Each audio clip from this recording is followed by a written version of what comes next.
Hello and welcome to this episode of the Sticky Note Marketing Show. I'm your host, Mary Czarnecki, and today I am thrilled to introduce you to our guest expert. So, Shaheen Samavati is the co-founder and CEO of Vara Content. She leads a talented team in managing localized content and social media channels for international brands. And today we're going to be digging into some really important topics for any brands and businesses that are interested in scaling into new markets, leveraging content in different languages, and making sure that you maintain a cohesive brand voice even while getting into these new markets, new languages, and new areas. So, welcome, Shaheen. So happy to have you here on the show. Hi, thanks so much for having me. Now, I know there are going to be people tuning in today, watching and listening to this, who already know you, already are familiar with Vera content. But for those who are meeting you for the first time, can you tell us a little bit about the problem that you solve for your clients? Yeah, so basically we work with brands who operate in international markets and they count on us because they need someone who's like on the ground in those markets. So what we do is manage those local teams who are experts at adapting content into different languages. Yeah. So it Now, really can be from our clients are all over the world, but people who want to reach European markets mainly because that's what we specialize in. So. got it. Got it. Okay, awesome. And I know we're going to be digging into some of the do's and don'ts and some of the tricks that you have to make sure that works. But I guess the first question I'd start with is one that I hear from a lot of the bigger brands and even growth stage brands that I've worked with in some of my workshops, which is how can they avoid some of the most common mistakes you see when brands are trying to scale their content, scale into different languages or different markets? What are some of those common mistakes you're seeing people make? Definitely, like the first one when it comes to adapting content is just doing standard translations and maybe just outsourcing things to a translation agency or even using automatic translations in the wrong instances. There's definitely great uses for automatic translation, but when it comes to adapting marketing content, that's not the best use case. And then what we do is actually kind of a combination of translation, essentially like localization for the different international markets, as well as content creation in those languages. So I think when it comes to creating the content in the first place, a lot of the issues come down to be able to like create content on a big scale, you really need to have like super tight processes. And a lot of times for companies, that's just not like their core competency to create content, do content production. So it makes sense to outsource that. But yeah, some of the things is just like not having clear processes for briefs or a process for onboarding the writers and vetting them and making sure you have the right team, the whole like editorial review process and all that. So that's it took us many years, I think, to build the processes that we have today. And so it's like for companies that don't want to build that entire team in-house, that's where we come in. So. I love that. You mentioned the magic word briefs, right? Because one of the Mhm. topics that I do a lot of teaching around is how to write good, strategic, and inspiring creative briefs. I'd be Mhm. curious from your perspective, because I know you, like you said, have put in years and time and effort to being able to do that well. What are some of the most essential things that you need to get from your client to be able to write a great brief, or what should they be briefing you on to be able to help you create the best content possible? Yeah. So in our case, we like only work on long-term contracts with clients. I think the key to like really being able to create great briefs for them is like really knowing the brand. So of course, like that we have whenever we start with a new client, we have like several meetings to like really get to know them and of course get all of the assets we can from them for background. But it's really interesting the varying level of documentation that different companies have on this. Because sometimes people have it like super organized and they send us really great resources, and sometimes we really need to help them develop that.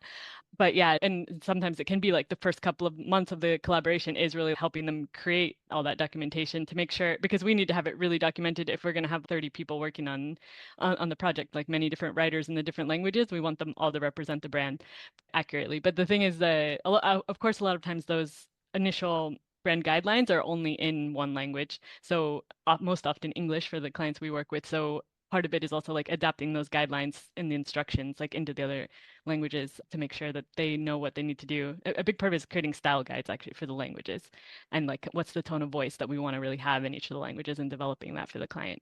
And then of course, then it comes for the actual briefs for like individual assignments, it's like having a clear format for what we need the client to include. But then a lot of it is us translating that to make it clear for the end writers as well. And that comes down to knowing the brand at the same time. Yeah. I love that. So actually getting the chance to really get to know the brand, their audiences, what their success is, sounds like it's really essential to the process.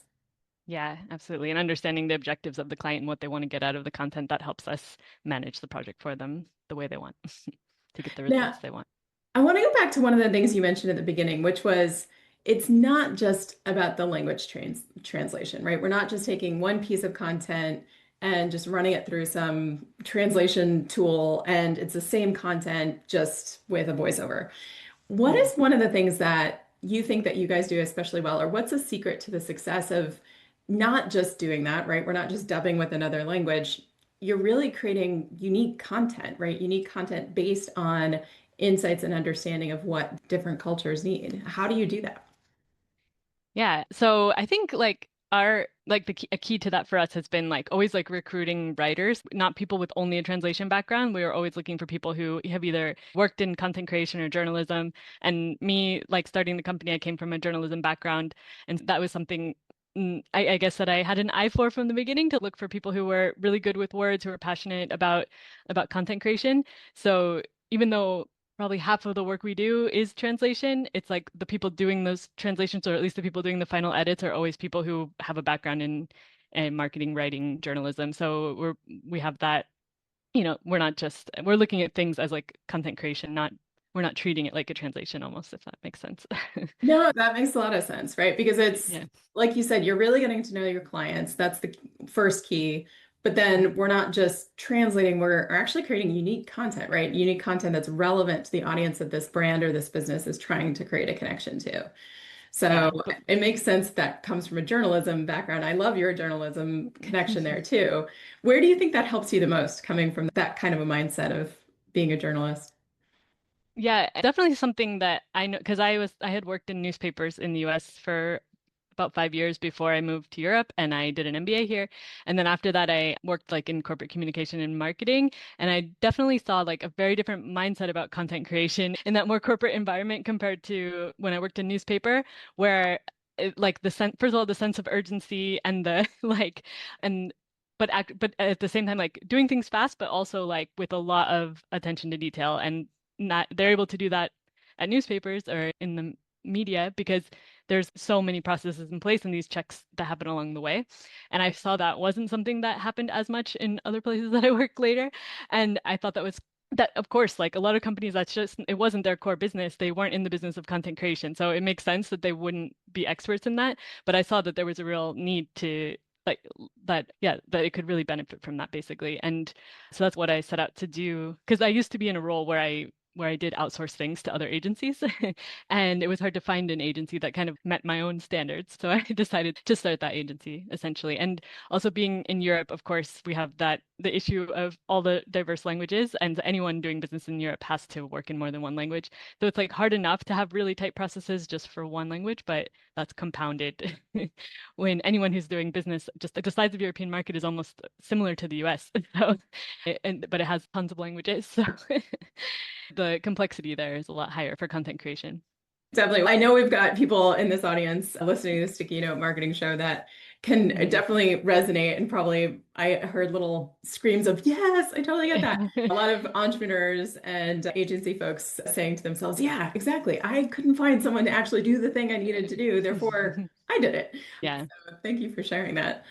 I guess one of the other things I wanted to dig into was as you're developing this new content for these brands that want to be able to communicate with these audiences in a meaningful way, not just the surface level way. What are some of the tech tools that you're using? Is your team using AI? Are they using other tools? What would you recommend to some of the teams that are exploring this area? What's working?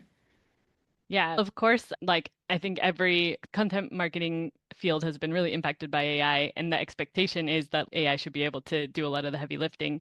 So it's like figuring out how to leverage those tools, but also keep the personality of the content because, of course, like we don't want to.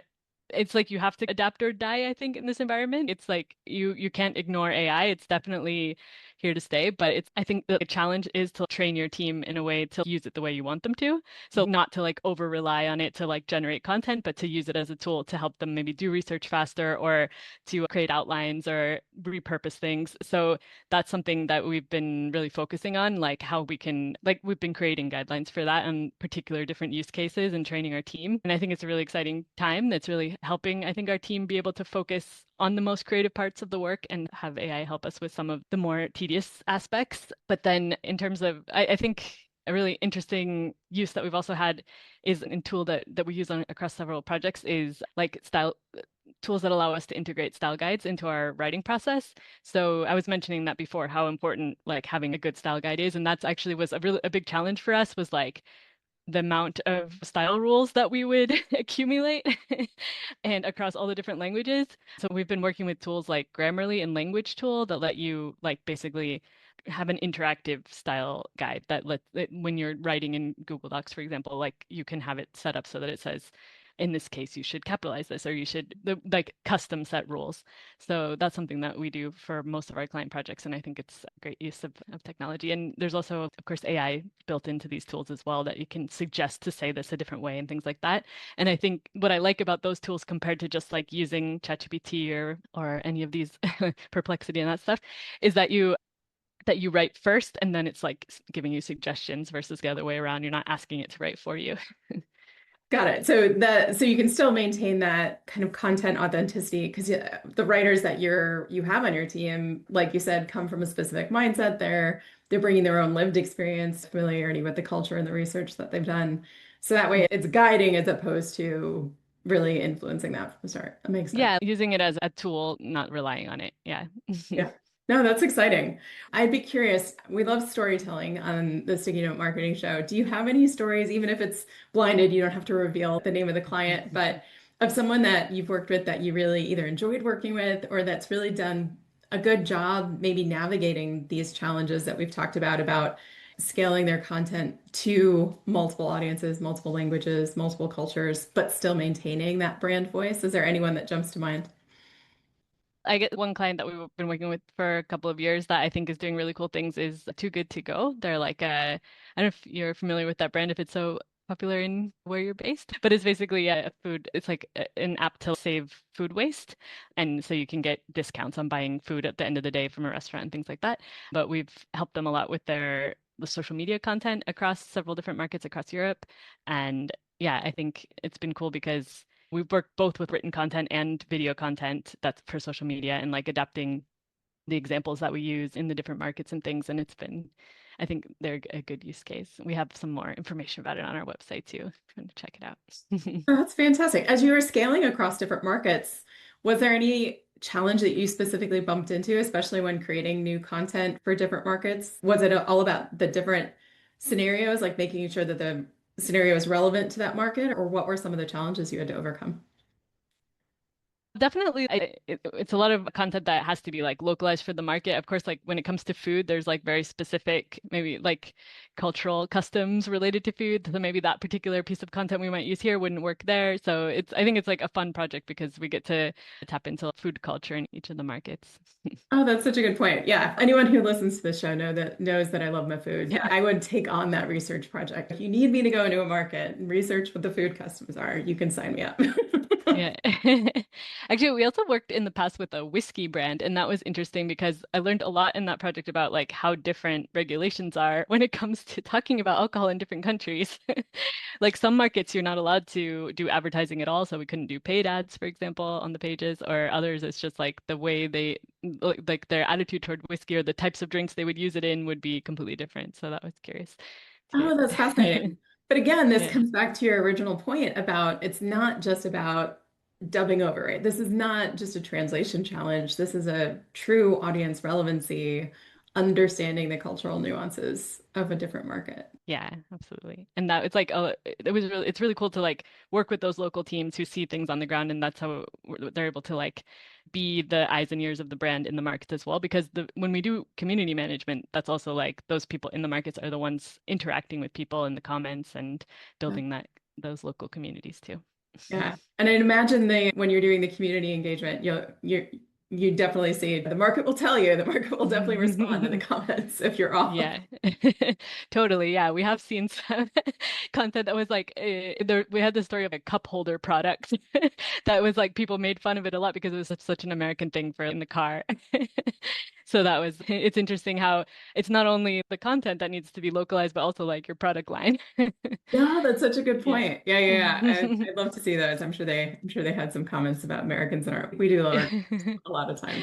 That's true. Yeah. But amazing. Last question for you, Shaheen. If there are brands listening to this, right? Professionals that are starting, right? They haven't quite started to scale into new markets, new languages, new cultures.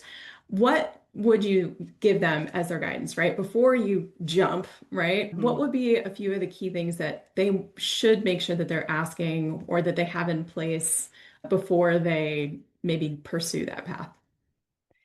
Yeah, I would say just to make sure that you have your international business strategy really clear that and not try to do too much at once because that's something I've seen a lot. Companies that maybe have investors or just pressure from management to expand into more markets maybe more quickly than might make sense. It's because we've had a case basically for a company that was like trying to go into 20 new markets at the same time. And actually, this is something that we've learned over the years because this was like in the early days of Vara Content that we're like, yeah, sure, we can do it. And we created like lots of content for them across 20 different languages that was super well adapted. But in the end, business-wise, they decided not to stay in all of those markets. So in the end, they ended up with content that they didn't need. And of course, it's an investment to create all that content. And so I think it's really important to start small and then expand and also just test what works and what doesn't work. Make sure you have like a strategy that's successful in at least one market before you try to like duplicate it really quickly. Amazing. Good advice. So Yeah. for all of you guys watching and listening, make sure you're taking your notes on your sticky notes. So thank you Yeah. so much, Shaheen, for sharing your expertise with us today. Any parting thoughts for the businesses, the founders, the professionals listening to the show today? I guess I would just say to work on your documentation. That makes it a lot easier for your content marketing agency.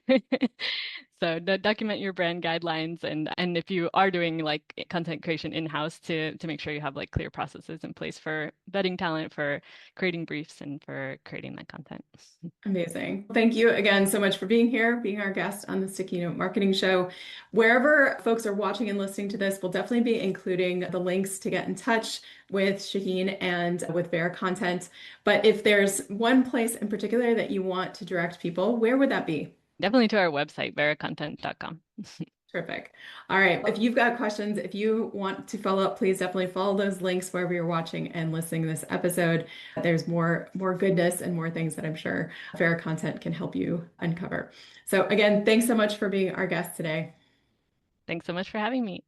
And for those of you listening and watching, thank you for joining us for this episode of the Sticky Note Marketing Show. I'm thrilled that you're here in this community with us. Please share, stay tuned, subscribe wherever you're watching this, whatever platform you're on. If you found value in today's show, share it with a friend or a colleague who may be exploring these challenges and expanding their content into new markets, new languages. And stay tuned for the next guest expert in our series here on the Sticky Note Marketing Show. See you next time.